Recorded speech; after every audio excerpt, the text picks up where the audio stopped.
1950s Hollywood is known for its glamour and glitz, but what you might not know is that many of its stars had some pretty impressive diet secrets. Hello lovelies, my name is Laura, and in this video I'm going to reveal the diet secrets of some of Hollywood's biggest names from the 1950s. You'll be surprised at how easy they make it look to stay slim and trim. So grab a seat, put on your favorite old movie, and let's get started. Thank you Cash Frenzy for sponsoring this post. So Cash Frenzy is a free app that brings you the authentic casino slots experience right on your phone. So this is Vegas style slots at your fingertips. Cash Frenzy features the most popular collection of Vegas free casino slot games straight from the slots you love. Portrait mode gives you an immersive Las Vegas experience.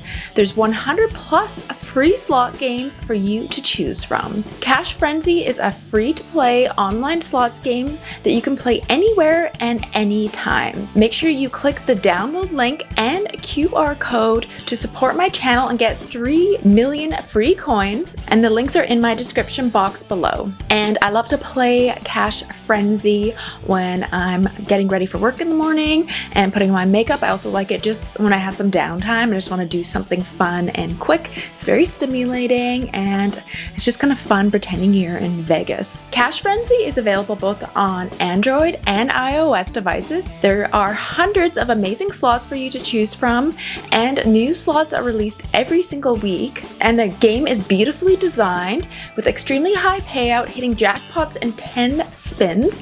There's so many mini games that you can also choose from and play.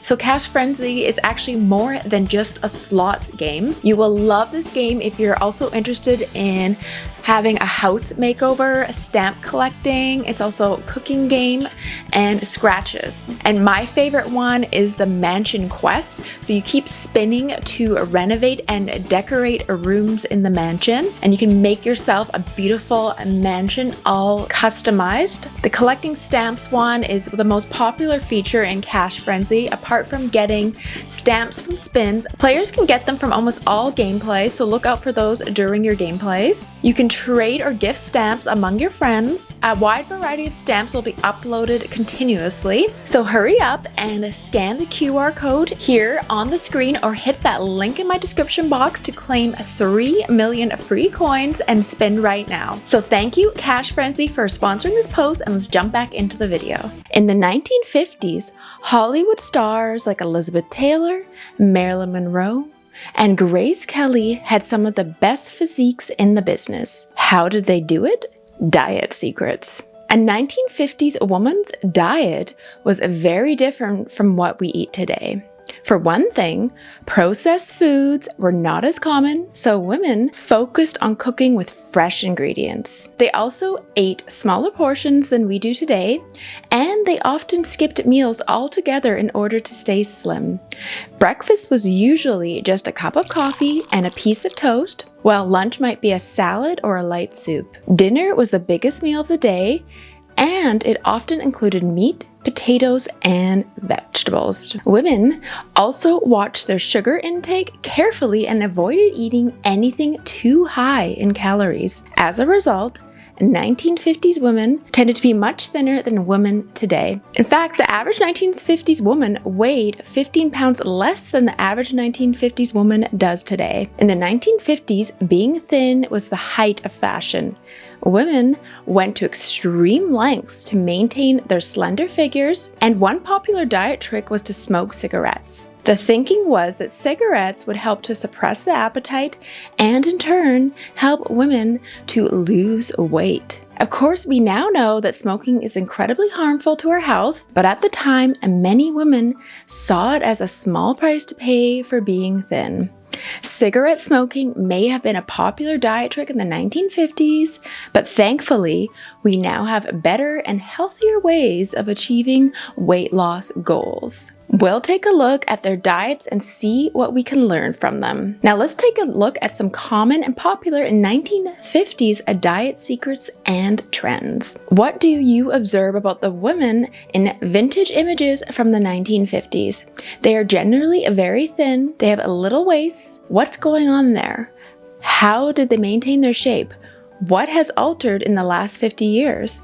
I made the decision to do some research, and this video is more stating what it was like back then in terms of history and what people ate. I'm all about being body positive, and I don't want this to be a trigger for anyone, and this is all about being healthy and embracing your own body and natural beauty. I just wanted to share with you popular diet 1950s trends and what people ate back then and the movie stars. All right, let's keep going. The average American woman now weighs the same as the average American man did in 1960, according to the CDC. The increase in height for both sexes is over an inch, but that doesn't even begin to cover the 18.5% increase for women. Men haven't dodged this issue either, since they are now 17.6% heavier than the 1950s. And obviously people are just taller and bigger in general these days compared to the 50s. And what about those 1950s small waists? On average, they were 6 inches shorter than modern women. You have probably noticed this if you enjoyed vintage shopping. I have this problem. I find it hard to find 1950s dresses that fit me. In the 1950s, there were 10% or so of overweight people in the United States. More than 35% is the current rate. There is a distinction between correlation and casuality. It's not always true that one thing causes another just because two things happen at the same time. Just keep in mind that the causes of the rise of obesity since the 1950s may or may not have been caused by the items I'm about to discuss, but I do believe they are all worthwhile taking into account. So what has changed since the 1950s? In contrast to today, when 20% of American meals are consumed in cars, fast food lunches were a rare treat in the 1950s. The size of proportions have grown dramatically since then. The daily calorie consumption has gone up by 300 to 400 calories on average. Consumption of sugar has climbed by over 40%. There's sugar in everything now. Fewer eggs, more beef, more cheese, less milk. People are spending more time watching TV than they did before, less time spent cleaning the home. The typical American woman of the 1950s diet and activities. What does this mean then? In terms of biology alone, weight gain happens when a person consumes more calories than they burn off through daily exercise. For the purpose of this discussion, the average American woman in the 1950s was slimmer because she ate less and expended more calories throughout her daily activities than she does today. She wasn't going to the gym though. Even Jack LaLanne's fitness TV show didn't become a national syndicated broadcast until 1959. Instead, she used her energy to do housework. Compared to the typical woman in the 1950s, women today spend less than half as much time on housekeeping. All of those labor-saving tools could be adding to the extra inches in our waistlines. But what about today's overweight women who do work out and go to the gym? Diet is the second crucial component of the problem. In the 1960s and 1970s, people grew up following the dietary guidelines for the basic 4 food groups. But in the 1950s, they used the basic 7 food groups. Finding a normal menu from the 1950s is surprisingly tough, but I ended up finding a few. And let me tell you, this is not how we eat now. Adults genuinely drank glasses of milk, as I found out through my investigation. I actually don't mind drinking milk if it's organic as a snack. I know Marilyn Monroe loved to do that too. Milk in the 1950s had way less hormones and was more natural than milk today. This is why it is important to drink organic milk when possible. And I think it could be a good snack. I know everyone has differing opinions on this, but if it's organic, it might not be so bad. I also observed that lunches tended to resemble mini dinners. There aren't any fast food burgers or sandwiches. Those beef portions were probably leftovers in my opinion. I can't picture preparing a pork chop for myself for lunch. I'm not really into pork chops, and I don't think I could make that in a sandwich, but I know they were popular in the 50s. Since we now understand understand that dietary cholesterol doesn't pose a significant harm to heart health that we were previously led to believe, eggs are returning to the menu. And eggs were very popular in the 1950s, and I think it was like maybe 80s or 90s. Everyone thought the yolks were bad for you, but apparently they're not anymore. And 1950s food regulations. They did eat more carbohydrates in the 50s. It would be simple to attribute the growing waistlines of today to the abundance of food available nowadays. Ironically, according to nutritionists, we consume about the same number of calories now as women did in the 1950s, but they come from completely different foods than the ones that we eat. And we do consume a little bit more calories, like 300 to 600, as I previously stated. Around 55% of the more nutritious 1950s diet consisted of carbohydrates, mostly from vegetables, cereal, and bread, which are slowly digested and maintain stable blood sugar levels.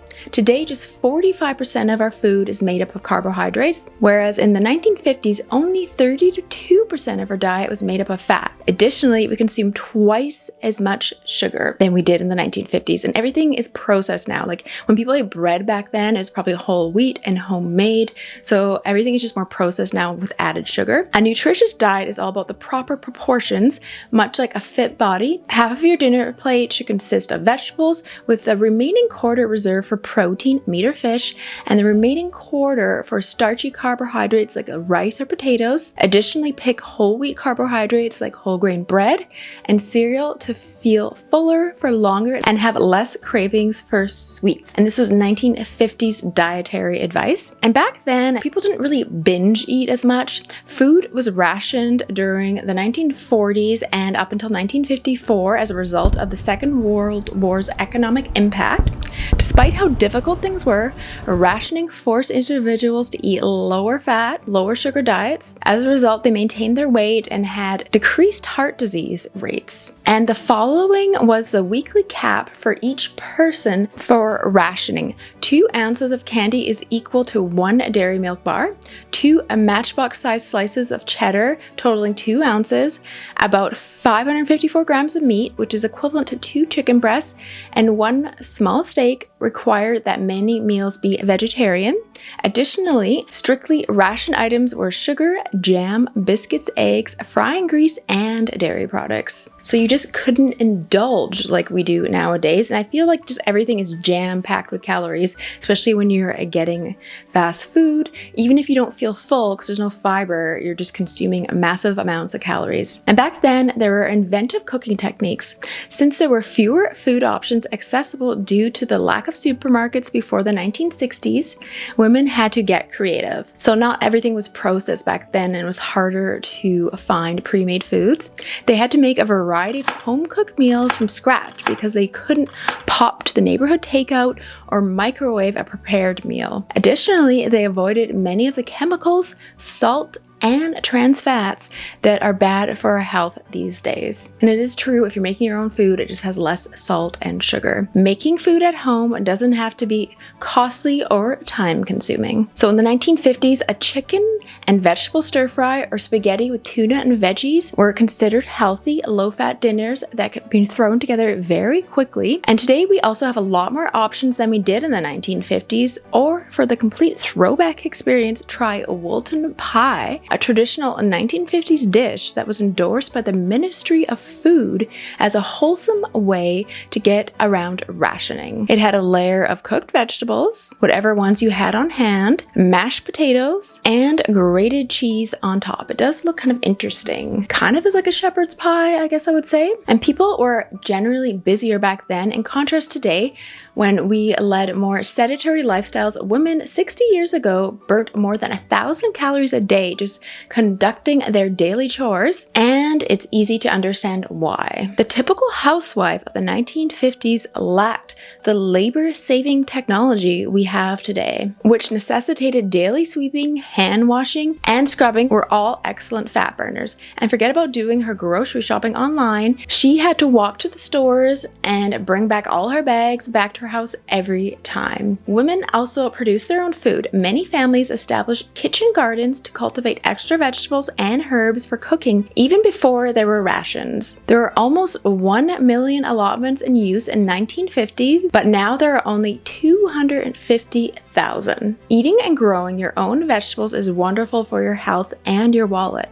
You can produce veggies like tomatoes, carrots, and spinach on a balcony or windowsill without having a large garden. Additionally, you'll burn extra calories while gardening, and there is nothing like fresh vegetables from the garden. I feel like they just taste way better. People also drank way less back then. While it's a commonplace today to drink half a bottle of wine with dinner, alcohol was once thought of as a luxury item. Home wine consumption was very uncommon, and there were time restrictions on public licensing. Gin or sherry was acceptable as an occasional after-dinner drink, but drinking did not then carry the negative social implications as it does now.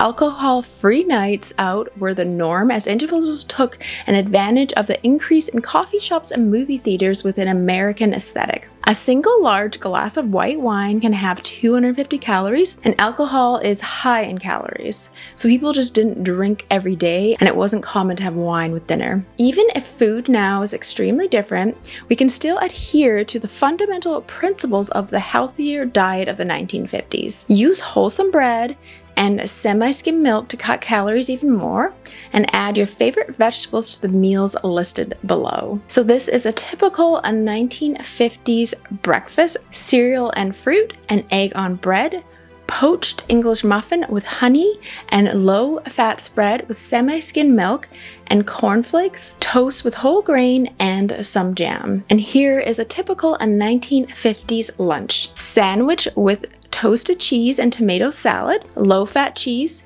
and macaroni and cheese made with semi-skim milk, vegetable soup with chunks and whole grain bread with sardine salad, and garden vegetables with cold pork cuts. That vegetable salad actually sounds quite disgusting, to be honest. And a typical 1950s dinner: broccoli and mash with veggie sausages and cooked potatoes, green beans and peas with poached haddock. Any type of vegetable can be used to make a hot pot, and kidney or cannellini beans can be added to thicken it. Grilled lamb chop with green beans, carrots, and mint sauce, and vegetables covered in mash and cheese in a Walton pie. It sounds okay, but I'm not a fan of lamb, to be honest. And typical 1950s snacks. In the 1950s, between meal snacks were much less popular and were considered a surefire way to destroy your appetite. If somebody did snack, it was usually on an apple, a glass of milk, a cup of tea, or a slice of bread. The 1950s was a golden age for food brands. Some of the most iconic brands in American history were born during this decade, including Betty Crocker, Swanson, and Pillsbury. These brands dominated the grocery shelves and became household names. While many of these brands are still around today, they don't hold the same place in American culture as they did in the 1950s. For many people, these brands evoke a sense of nostalgia for a simpler time. 1950s food brands were a big part of that era, and they continue to hold a special place in our hearts. And I do remember my first time getting TV dinners way back in the day, and it was very nostalgic. In 1951, the typical woman resembled an hourglass shape, which was popularized by movie stars like Marilyn Monroe, Jane Mansfield, and Grace Kelly. With big breasts and hips but a more defined waist, women tended to be curvaceous. The typical female wore a size 12 dress, a 30B bra, and a tiny size 5 shoes. Naturally, the data also reveals that we have gained half a stone and are now on average a dress size 16 and a bra size 36 CD, and even our feet have gotten bigger up to a size 8, and the 16, I believe that's European size, so I think now it's more like maybe size 8 or 10. And a lot of celebrities would wear certain undergarments to achieve this curvaceous look. These techniques were employed by the original 1950s sex sirens to create this hourglass form. Like the classic sweater girls Lana Turner and Marilyn Monroe, they cinched in their waist with a wide belt over a fitted sweater. They invested in high-waisted, form-fitting pencil skirts. Also, their bras kind of gave that look too with the padding. And some of them would wear control top trousers, giving them a leaner, more streamlined shape.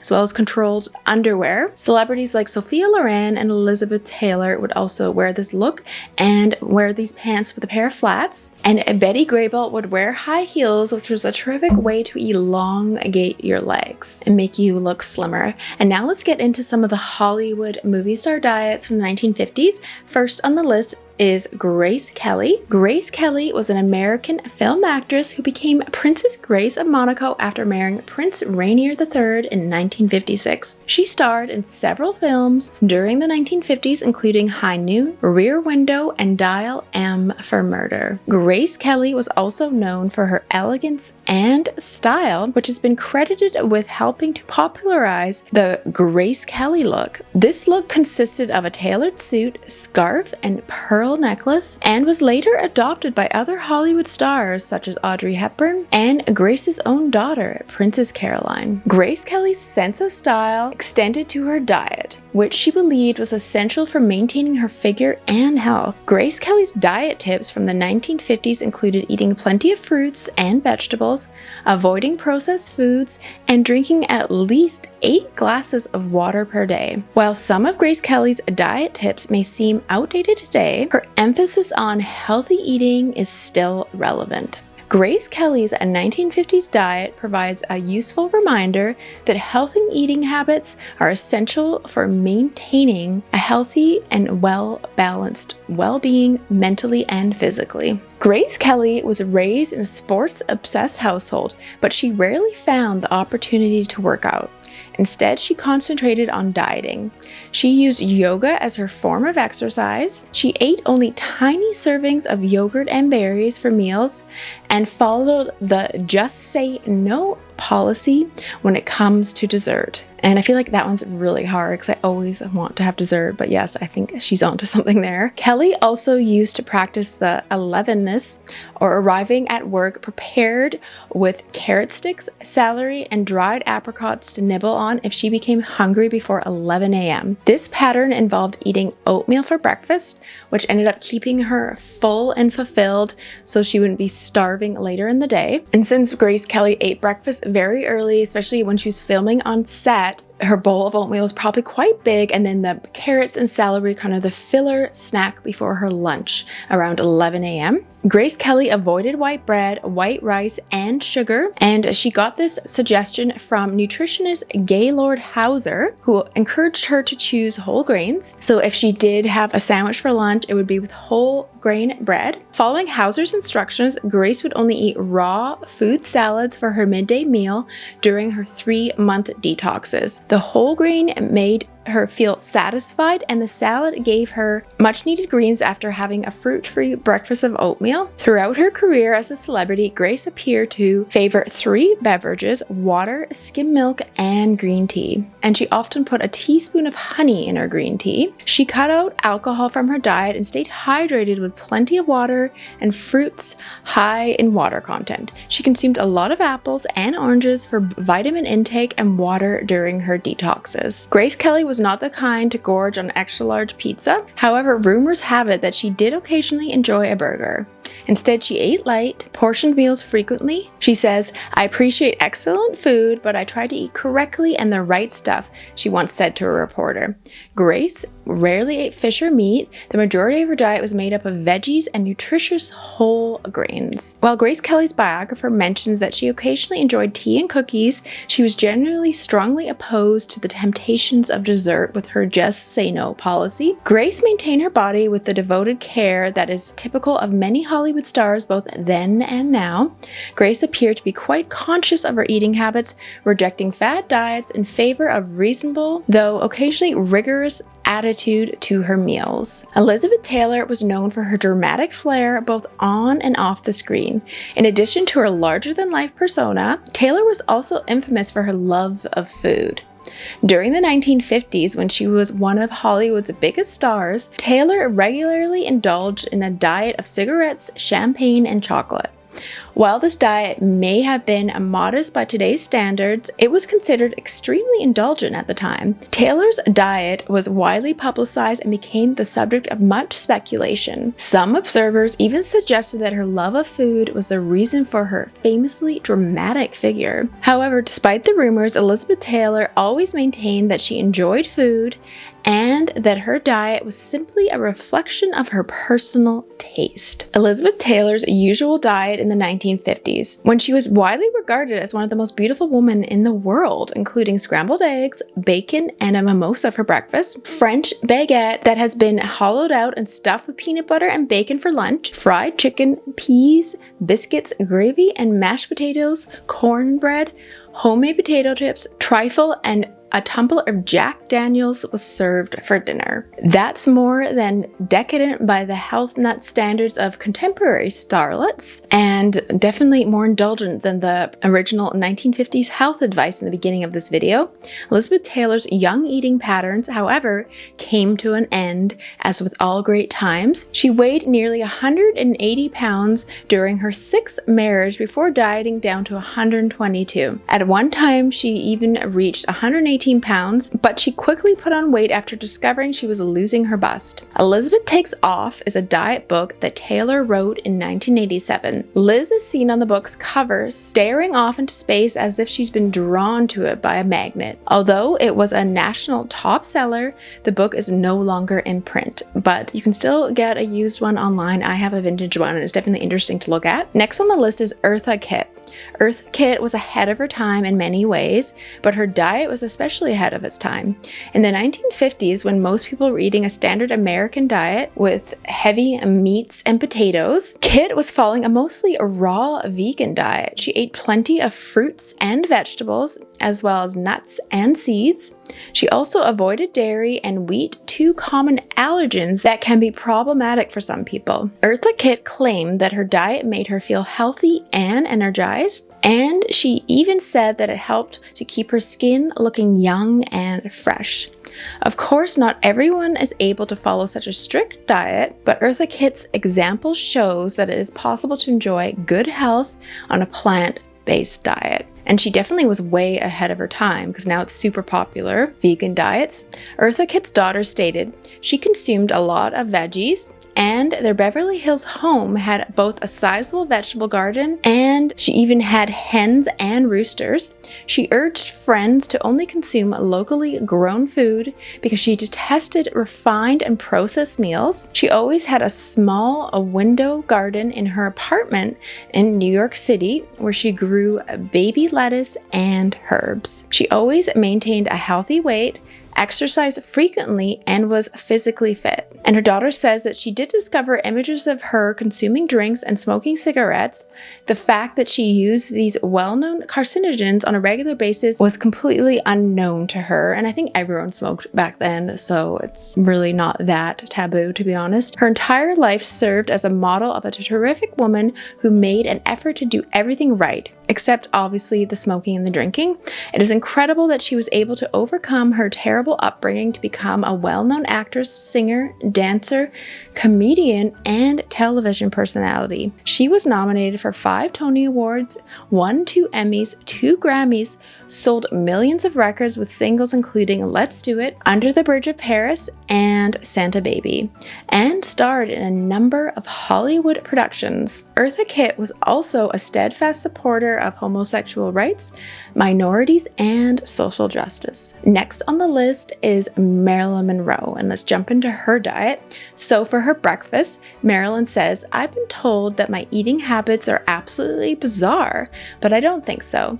Before I take my morning shower, I start warming up a cup of milk on the hot plate I keep in my hotel room. When it's hot, I break 2 raw eggs into the milk, whip them up with a fork, and drink them while I'm dressing. I supplement this with a multivitamin pill, and I doubt if any doctor could recommend a more nourishing breakfast for a working girl in a hurry." And when it comes to Marilyn Monroe's dinner, she says, "My dinners at home are very simple.